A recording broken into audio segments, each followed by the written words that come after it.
राजधानी लखनऊ के चारबाग स्थित रविंद्रालय में दलित समाज चिंतन सम्मेलन का भव्य आयोजन किया गया।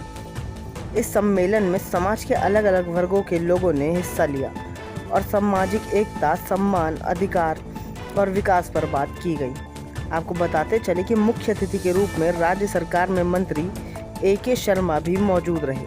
उन्होंने अपने भाषण में सबका साथ, सबका विकास की बात दोहराई और समाज में एकता को मजबूत करने की अपील की।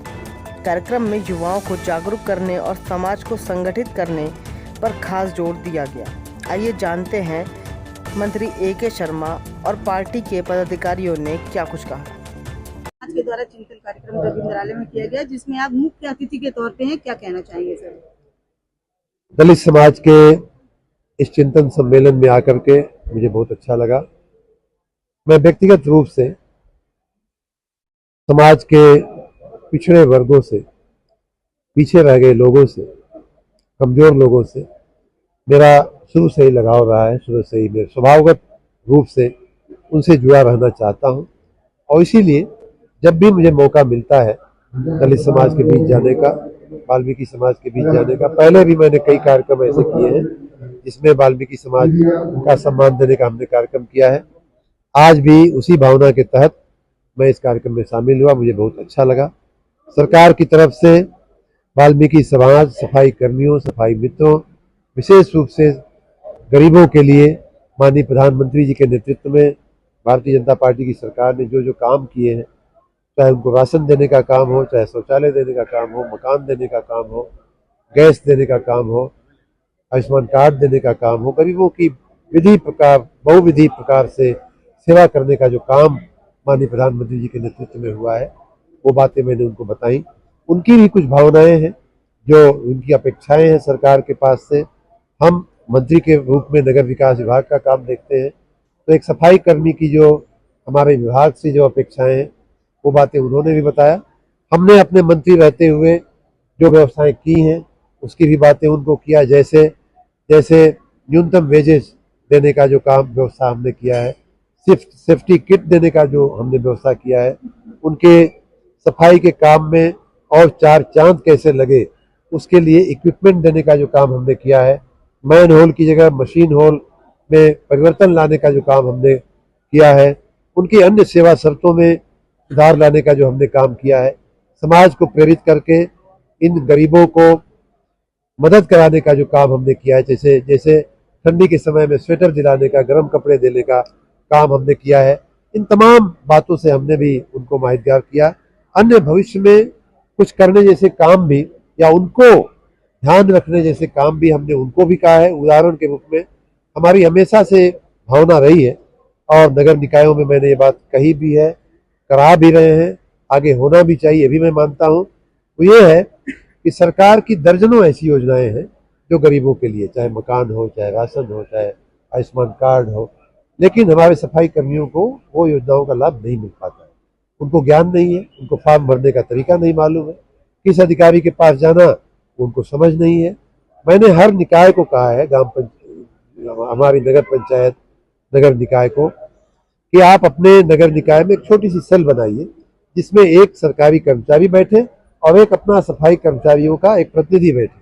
दोनों मिलकर इस बात की चिंता करें कि वहाँ का काम करने वाले जो 150 सफाई कर्मी हैं उन सबको मकान मिल जाए, सबको आयुष्मान कार्ड मिल जाए, सबको राशन की व्यवस्था हो जाए, क्योंकि उन्हीं के लिए ये योजनाएं हो नहीं पा रहा है या जितना हो सकता है उतना नहीं हो पा रहा है। इसमें अगर ये लोग इंटरेस्ट लेंगे तो वो काम अच्छे से हो जाएगा। सर, अगर बात करें सफाई कर्मचारियों की, तो देखा जा रहा है कि सफाई कर्मचारी बहुत सी समस्याएं ऐसी हैं जिनसे वो जूझ रहे हैं और उनका कोई निराकरण नहीं हो रहा। मैं वही कह रहा हूँ कि अनेक समस्याएं ऐसी हैं जिसमें हम आने वाले दिनों में इन्हीं की मदद से, इन्हीं को भागीदार बना करके, इनकी भागीदारी के साथ सरकार के साथ बैठ करके इनकी और बेहतरी हम कैसे करें उसकी व्यापक बात हमने किया, व्यापक चर्चा किया। और ये बात सच है कि हमारी अनेक योजनाएं हैं जिसका लाभ उन्हें हम दिला सकते हैं, जिसके वो पात्र हैं।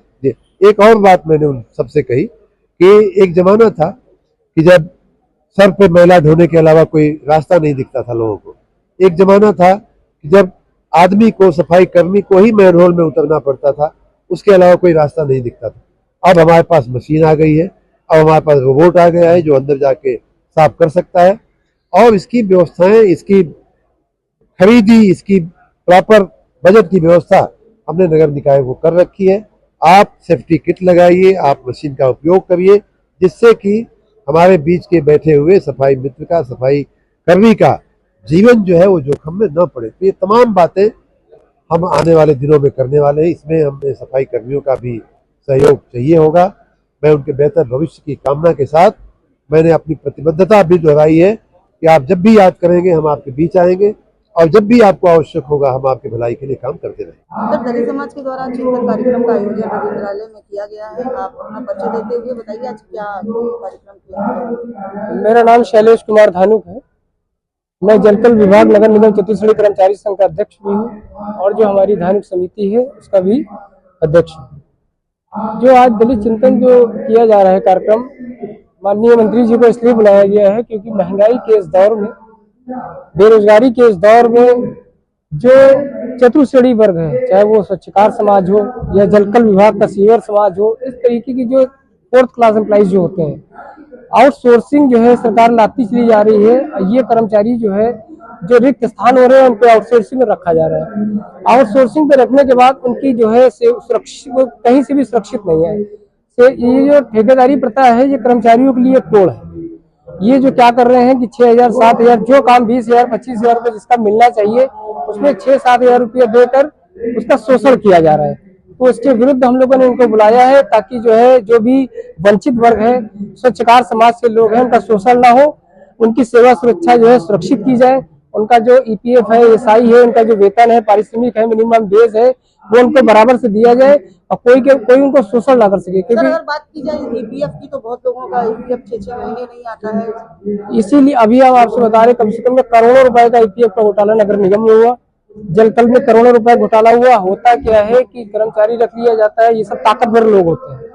सरकार भी कहीं ना कहीं से अपनी जवाबदेही से बचना चाहती है। प्राइवेटाइजेशन बढ़ाने का मतलब क्या है? जब रिक्त स्तर पर शासन से सृजित पद खाली है तो आप उनको परमानेंट रखिए। आप उनको प्राइवेटाइजेशन के तहत, निजीकरण के तहत रख रहे हैं इसलिए कि सरकार भी अपनी जवाबदेही से बचना चाहती है। और जो भी ठेकेदार होता है, कोई बम्बई में बैठा है, लखनऊ में उसका काम चल रहा है, वो बैठा है फ्रांस में, वो बैठा है बेंगलोर में, तो ये जो एक दूसरे से कम्युनिकेशन न जो है वहाँ कर्मचारी जान पाता है कि हम किसके अंडर में है, ना ही जो है ठेकेदार से उनसे मुलाकात होती है। ये जो बीच में विभाग के लोग होते हैं ये उनको चलाते हैं। मीडिया के माध्यम से क्या कहना चाहिए? मीडिया के माध्यम से ये कहना चाहते हैं कि ये जो स्वच्छकार समाज है, सफाई कर्मचारी वर्ग है, सीवर कर्मचारी वर्ग है, जो हमारा माली है, चपरासी है, ड्राइवर है, चालक है, ये जो वर्ग है ये बहुत बुनियादी वर्ग है। ये वर्ग को बहुत जो है, इनको जो है नियमित वेतनमान पर करना चाहिए, इनको सबको परमानेंट करना चाहिए, क्योंकि इनके बिना काम होना बिल्कुल इम्पॉसिबल है। और सरकार इनको कमजोर नहीं, इनको ताकतवर बनाने का काम करे, ताकि जो है एक व्यवस्थित तरीके से व्यवस्था लखनऊ की हो, ये भारत की हो चलती रहे।